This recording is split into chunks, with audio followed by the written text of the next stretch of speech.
Aparajith YouTube நேயர்களுக்கு வணக்கம். மனிதர்களாகிய நாம் வாழ்வில் என்றும் பொறுமையாக இருப்போம், பொறுப்புடனும் இருப்போம்.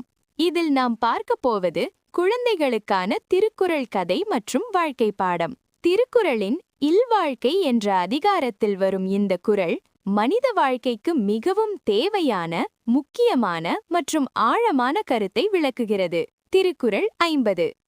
வையத்துள் வாழ்வாங்கு வாழ்பவன் வானுரையும் தெய்வத்துள் வைக்கப்படும். பொருள்: இந்த உலகத்தில் வாழ வேண்டிய அறநெறிப்படி, அதாவது வாழ்க்கையை நல் முறைப்படி வாழ்கின்றவன் பூமியில் வாழ்பவனாக இருந்தாலும் அவன் வானுலகில் வாழும் தெய்வத்திற்கு இணையாக மதிக்கப்படுவான். இதன் சிறுகதை: நடமாடும் தெய்வம். ஒரு ஊரில் மாணிக்கம் என்ற தையல் தொழிலாளி வாழ்ந்து வந்தார். அவர் மிகவும் ஏழை, ஆனால் நேர்மையானவர். தன்னிடம் துணி தைக்க வருபவர்களிடம் எப்போதும் நியாயமான கூலியையே வாங்குவார். யாரிடமும் பொய் சொல்ல மாட்டார். யாவருக்கும் தன்னால் இயன்ற உதவியை செய்வார். அதே ஊரில் தர்மலிங்கம் என்ற பெரிய செல்வந்தர் இருந்தார். அவர் ஊரில் உள்ள கோவில்களுக்கு பெரும் தானத்தை வழங்குவார். ஆனால் தன் வேலையாட்களை மிக குறைவாக நடத்துவார். தொழிலில் பல குறுக்கு வழிகளை கையாளுவார். தான் பெரிய அளவில் தானம் செய்வதால்தான் தான் ஒரு புண்ணியவான் என்று அவர் கர்வத்தோடு நினைத்து கொண்டார்.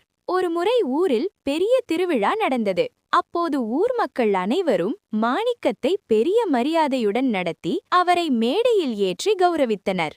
இதை பார்த்த தர்மலிங்கத்திற்கு கோபம் வந்தது. அவர் மக்களிடம், தர்மலிங்கம் அவர்களே, நீங்கள் கடவுளுக்கு பொன்னும் பொருளும் தருகிறீர்கள், அது நல்லதுதான். ஆனால் மாணிக்கம் சக மனிதர்களிடம் கடவுளைப் போல அன்பாகவும் நேர்மையாகவும் நடக்கிறார். வறுமையிலும் அறம் தவறாமல் இல்லறத்தை நல்ல முறையில் நடத்துகிறார்.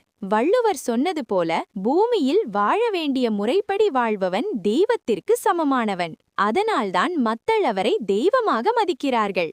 இந்த குறள் இல்லற வாழ்க்கையின் சிறப்பை மிக அழகாக எடுத்துரைக்கிறது. மேலும் இதுபோல் மற்றொரு திருக்குறள் கதைகளுடன் மீண்டும் இந்த சேனல் வழியாக நாம் சந்திப்போம்.